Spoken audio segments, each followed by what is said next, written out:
The 16th word. In the name of God, the merciful, the compassionate. Indeed, His command when He wills a thing is, be, and it is. So glory be unto Him in whose hand is the dominion of all things, and to Him will you all be brought back. This word was written to afford insight and understanding to my blind soul, by pointing out 4 rays from the light of the above verse, to dispel the darkness and afford me certainty. First ray. O my ignorant soul! You say, the oneness of the divine essence together with the universality of the divine acts, the unity of Almighty God's person together with His unassisted comprehensive dominicality, His singleness together with His unshared all-embracing disposal, His being beyond space and yet present everywhere, His infinite exaltedness together with being close to all things, and His being one and yet Himself holding all matters in His hand, are among the truths of the Qur'an. Yet the Qur'an is all-wise, and that which is wise does not impose on the reason things which are unreasonable, and the reason sees an apparent contradiction between these things. I would like an explanation of them which will impel the reason to submit. The answer: since that is the way it is, and you want to be certain and reassured, relying on the effulgence of the Qur'an, we say, the divine name of light has solved many of my difficulties. God willing, it will solve this one too. Choosing the way of comparison which brings clarity to the mind and luminosity to the heart, like Imam Rabbani, we say, I am neither the night nor a lover of the night. I am a servant of the sun. It is of the sun that I speak. Since comparison is the most brilliant mirror to the Qur'an's miraculousness, we too shall look at this mystery by means of a comparison. It is as follows. A single person may gain universality by means of various mirrors. While being a single individual, he becomes like a universal possessing general qualities. For example, while the sun is a single individual, by means of transparent objects, it becomes so universal it fills the face of the earth with its images and reflections. It even has as many manifestations as the number of droplets and shining motes. Although the sun's heat, light, and the 7 colors in its light comprehend, encompass, and embrace all the things which confront them, all transparent things also hold in the pupils of their eyes the sun's heat, and its light, and 7 colors together with its image, and they make a throne for them in their hearts. That is to say, with regard to unity, the sun encompasses all the things which confront it, while, with regard to oneness, the sun is present together with many of its attributes in everything through a sort of manifestation of its essence. Since we have passed from the comparison to a discussion of representation, we shall indicate 3 of the many sorts of representation which will be a means to understanding this matter. The first. This is the reflection of dense, physical objects. These reflections are both other than the thing reflected, they are not the same, and they are that without life. They possess no quality other than their apparent identity. For example, if you enter a store full of mirrors, one Sa'id will become thousands of Sa'ids, but the only living one is you, all the others are that. They possess none of the characteristics of life. The second, this is the reflection of physical luminous objects. This reflection is not the same as the thing reflected, but neither is it other than it. It does not hold the luminous object's nature, but it possesses most of its characteristics and may be considered as living. For example, the sun entered the world and displayed its reflection in all mirrors. Present in each of the reflections are light and the 7 colors in light, which are like the sun's qualities. Let us suppose the sun possessed consciousness, and its heat was pure power, its light pure knowledge, and its 7 colors, the 7 attributes, the single sun would be present in all mirrors at one moment and would be able to make each a throne for itself and a sort of telephone. One mirror would not be an obstacle to another. It would be able to meet with all of us by means of our mirrors. While we are distant from it, it would be closer to us than ourselves. The third, this is the reflection of luminous spirits. This reflection is both living and the same as the spirits. But since it appears in relation to the capacity of the mirrors, it does not hold completely the spirit's essence and nature. For example, at the moment, the angel Gabriel, peace be upon him, is in the presence of the Prophet, peace and blessings be upon him, in the form of the Hiyah. He is prostrating with his magnificent wings in the divine presence before the sublime throne. And at the same moment, he is present in innumerable places and is relaying the divine commands. One task is not an obstacle to another. Thus, it is through this mystery that the Prophet Muhammad, peace and blessings be upon him, whose essence is light and nature, luminous, in this world hears at the same time all the benedictions recited for him by all his community, and at the resurrection will meet with all the purified at the same time. One will not be an obstacle to another. In fact, some of the saints who have acquired a high degree of luminosity and are called substitutes, Abdal, have been observed in many places at the same time, and the same person has performed numerous different acts at the same time. Indeed, just as things like glass and water act as mirrors to physical objects, so the air and ether and certain beings of the world of similitudes are like mirrors to spirit beings. They become like means of transport and conveyance of the speed of lightning and imagination. The spirit beings travel in those pure mirrors and subtle dwellings with speed of imagination. They enter thousands of places at the same time. Despite being restricted particulars through the mystery of luminosity, impotence, and subjugated creatures like the sun, and semi-luminous beings restricted by matter like spirit beings may be present in numerous places while being in one place, thus becoming like absolute universals and with a limited power of choice being able to perform many matters simultaneously.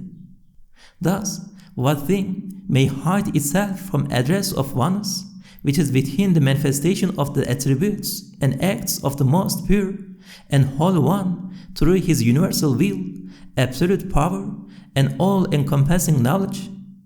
The most holy one, who is far beyond and exalted above matter, free and exempt from any restriction or limitation, and the darkness of density of the sacred lights of whose names all these lights and luminous beings are but dense shadows, and of whose beauty all existence and all life and the world of spirits and the world of similitudes are semi-transparent mirrors, whose attributes are all-encompassing and whose qualities universal.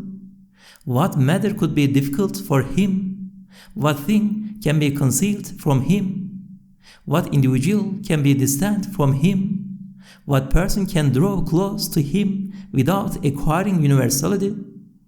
Although, by means of its unrestricted light and immaterial reflection, the sun is closer to you than the pupil of your eye, since you are restricted, you are truly distant from it.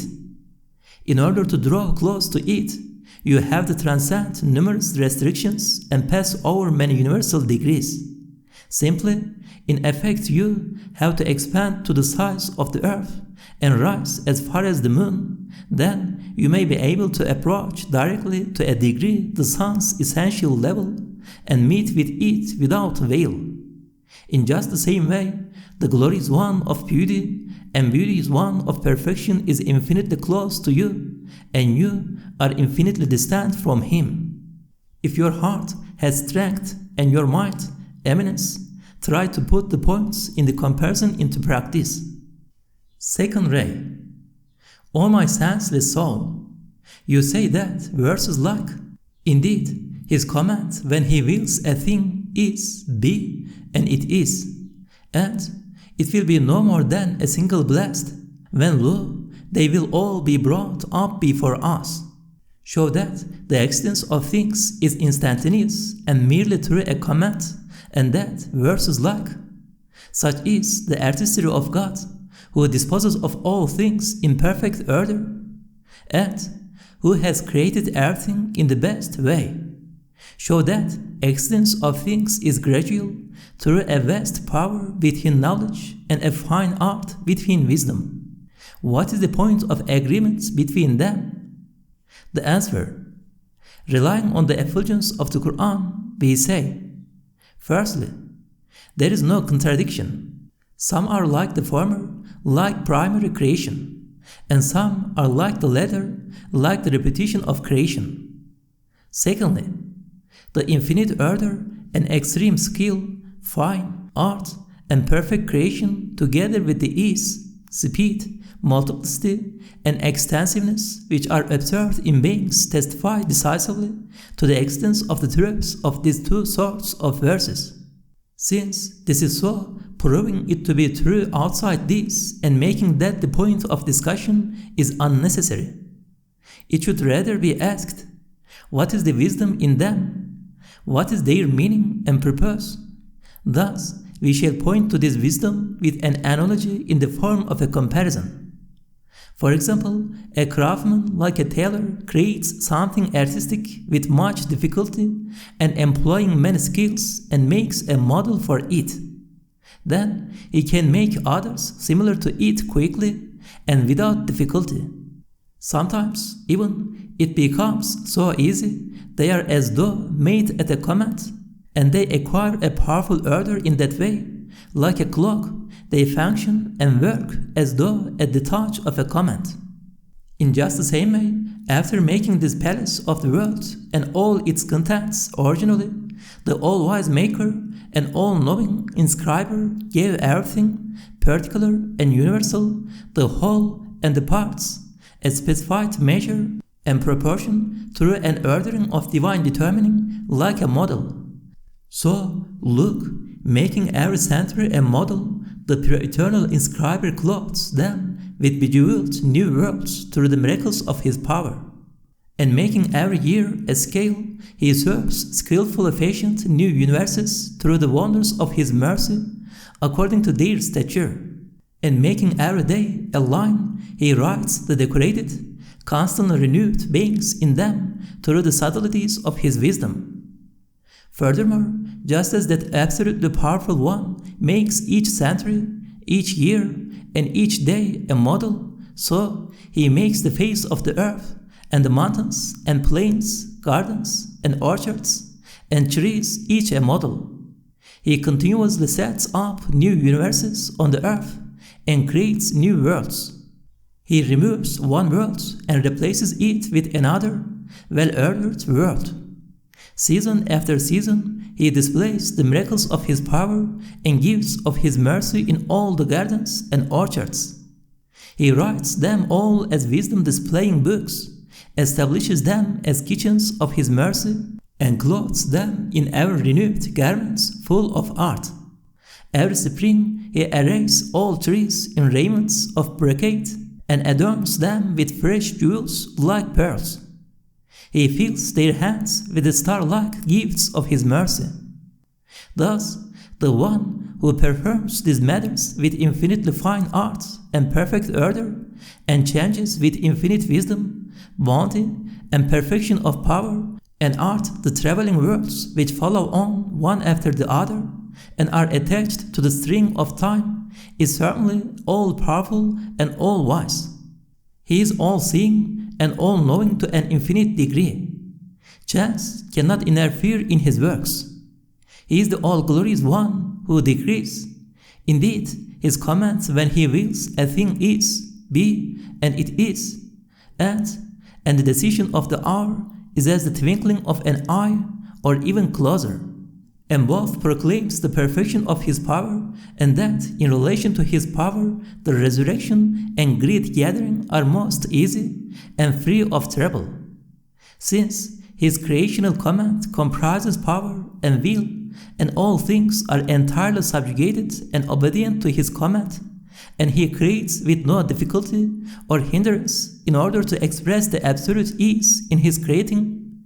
The Qur'an of miraculous exposition decrees that he does this through a mere command. To conclude, some verses proclaim the extremely fine art and infinite perfection of wisdom in beings, especially at the start of their creation, while others describe the extreme ease and speed and infinite obedience and lack of difficulty in the recreation and return of things in particular. Third ray. O my soul, full of doubts and evil suggestions and exceeding its bounds. You say that verses like, there is not a moving thing, but he has grasp of it for luck, and in whose hand is the dominion of all things, and we are closer to him than his jugular vein, show that God is infinitely close to us. And yet the verses, and to him shall you return, and the angels ascend to him in a day, the measure of which is 50,000 years, and the hadith which says, God is beyond 70,000 veils, and truths like the prophets, peace and blessings be upon him, ascension show that we are infinitely distant from him. I would like an explanation which will bring this profound mystery closer to the understanding. The answer. Then listen to the following. Firstly, at the end of the first ray, we said that, although with regard to its unrestricted light and immaterial reflection, the sun is closer to you than the pupil of your eye, which is the window of your spirit and its mirror, since you are restricted and imprisoned in materiality, you are extremely distant from it.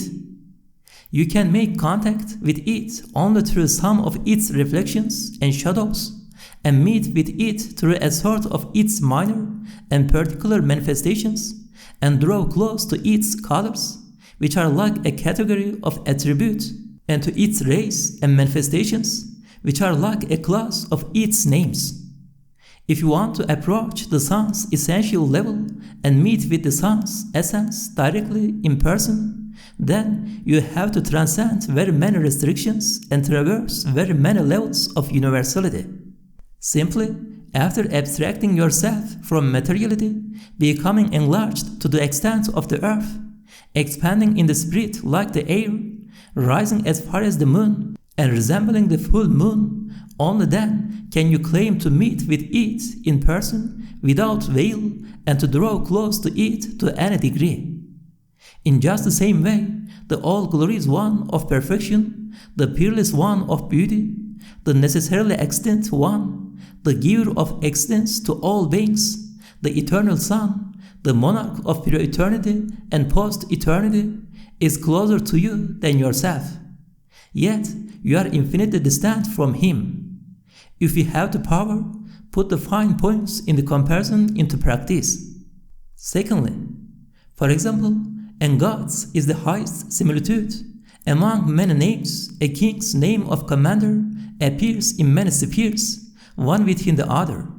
It has a manifestation and appearance in spheres extensive and narrow, universal and particular, from the universal sphere of commander-in-chief to those of field marshal and general, then those of captain and corporal. Now, in his military duties, a private soldier holds as his authority the minor point of commandership manifest in the rank of corporal. He is in touch with and connected to the commander-in-chief through this minor manifestation of his name. If he wishes to get in touch with him through his essential name and meet with him through that title, he will have to rise from the corporalship to the universal rank of commander-in-chief. That is to say, the king is extremely close to the soldier through his name, decree, law, and knowledge, his telephone and regulations, and if he is luminous like a saint who is an Abdal, with his presence in person. Nothing at all can be an obstacle or abstraction for him, whereas the soldier is extremely distant, thousands of degrees from abstractions and thousands of veils intervene. But sometimes the king is compassionate and, contrary to his practice, receives a soldier into his presence and favors him with his grace. In just the same way, although the all-glorious One, the Lord of the command of be and it is, for whom the suns and stars are like his soldiers under orders, is closer to all things than they themselves, all things are infinitely distant from him. If you want to enter the presence of his grandeur without veil, you have to pass through 70,000 of veils of darkness and light, that is, material and physical veils and the veils of the divine names and attributes, rise through the thousands of particular and universal degrees of manifestation of each name, pass on through the most elevated levels of his attributes, and ascend as far as the sublime throne, which manifests his greatest name. And if you are not the object of favor and attraction, work and journey spiritually for thousands of years.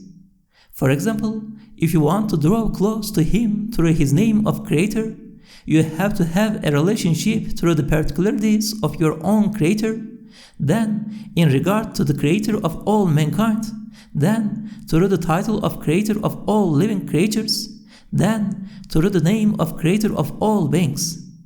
Otherwise, you will remain in shadow and only find a minor manifestation. A reminder: because of his impotence, the king in the comparison put means like field marshal and general in the degrees of his names.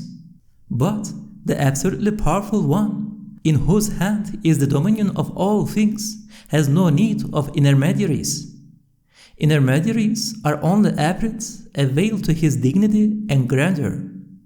They are heralds and observers of the sovereignty of his dominicality, within worship, awe, impotence, and want. They are not his assistants and cannot be partners in the sovereignty of his dominicality. Fourth ray. O my lazy soul, like the soldier in the previous comparison was received into the royal presence as a pure favor, the reality of the 5 daily prayers, which are like a sort of ascension, are being received into the presence of the all-glorious One of beauty, the beauteous One of glory, who is the true object of worship, as an instance of pure mercy. Declaring God is most great, it is to traverse the 2 worlds either in fact, or in the imagination, or by intention, be divested of the restrictions of materiality, pass to a universal degree of worship, or a shadow or form of universality, and being honored with a sort of presence, it is to manifest the address of "You alone do we worship," everyone according to his own capacity. It is a most elevated attainment. The repetition of God is most great, God is most great in the actions of the prayers indicates rising through the degrees of spiritual progress and ascending from minor particulars to universal spheres, and is a concise title of the perfections of divine sublimity which are beyond our knowledge. It is as if each God is most great indicates traversing a step in the ascension. To attain to a shadow or a ray of this reality of the prayers, either in fact or by intention or with the imagination, is a great happiness. The frequent declaring of God is most great during the Hajj is for the above reason. For the blessed Hajj is worship at a universal level for everyone. Just as on a special day, like a festival, a soldier goes to the king's celebrations like a general in the sphere of general and receives his favors, in the same way, a Haji, no matter how lowly, is turned towards his sustainer under the title mighty sustainer of every region of the earth, like a saint who has traversed all the degrees. He is honored with universal worship.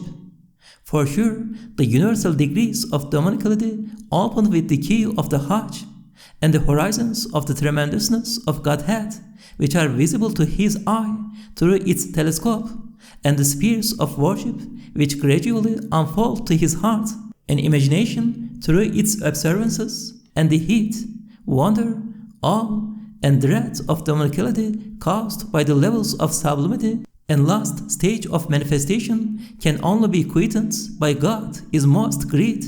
God is most great, and those observed or imagined unfolded degrees can only be proclaimed by it. After the Hajj, this meaning is found in various exalted and universal degrees in the festival prayers, the prayers for rain, and those recited at solar and lunar eclipses, and prayers performed as a congregation. Thus, the importance of the marks and observances of Islam also, even if of the category of Sunnah, lies in this reason. Glory be unto the One who has placed his treasuries between the Kaf and the Nun. So glory be unto him in whose hand is the dominion of all things, and to him will you all be brought back. Glory be unto you, we have no knowledge save that which you have taught us. Indeed, you are all-knowing, all-wise. O our Sustainer, do not take us to task if we forget or unwittingly do wrong. O our Sustainer, let not our hearts deviate after you have guided us, and grant us mercy from your presence, for you are the granter of bounties without measure. And grant blessings and peace to your most noble messenger, the manifester of your greatest name, and to his family and companions and brothers and followers. Amen. O most merciful of the merciful. A short addendum. The all-powerful and all-knowing One, the all-wise Maker, shows his power and his wisdom, and that chance can in no way interfere in his works, through the system and order his rules and practices in the universe demonstrate in the form of laws. So too, through exceptions to the laws, the wonders of his practices, superficial changes, differences in individual characteristics, and changes in the times of appearance and descent, he shows his volition, will, choice, that he is the agent with choice, and that he is under no restrictions whatsoever. Thus, rending the veil of monotony and proclaiming that everything is in need of him every moment for everything in every way, and is obedient to his dominicality, he dispels heedlessness and turns the gazes of man and jinn from causes to the producer of causes. The statements of the Qur'an look to this principle. For example, in most places, some fruit-bearing trees produce fruit 1 year, that is, it is given to their hands from the treasury of mercy, and they offer it. Then, the following year, while all apparent causes are present, they do not take it and offer it, that is, they do not produce fruit. Also, for example, contrary to other necessities, the times rain falls are so changeable that it has been included among the 5 hidden things. For the most important position in existence is that of life and mercy, and rain is the source of life and pure mercy. Thus, the water of life and rain of mercy does not enter under a monotonous law, which is a veil and leads to heedlessness.